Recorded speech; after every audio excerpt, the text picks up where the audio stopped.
கர்நாடக மாவட்டம் ஹுப்பள்ளியைச் சேர்ந்த ஐடி ஊழியர் மேதா க்ஷீரா சாகர் மற்றும் புவனேஸ்வரை சேர்ந்த ஐடி ஊழியர் சங்கமதாஸ் ஆகியோருக்கு கடந்த நவம்பர் 23ஆம் தேதி புவனேஸ்வரில் திருமணம் நடைபெற்றது.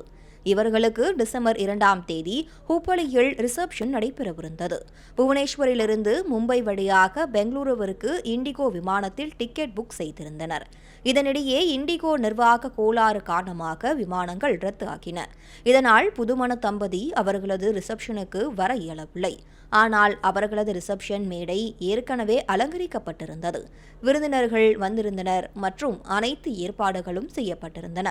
இந்த நிலையில் மணமக்களுக்கு பதிலாக மணமகளின் பெற்றோர் நாற்காலியில் அமர்ந்து பாரம்பரிய சடங்குகளை செய்தனர்.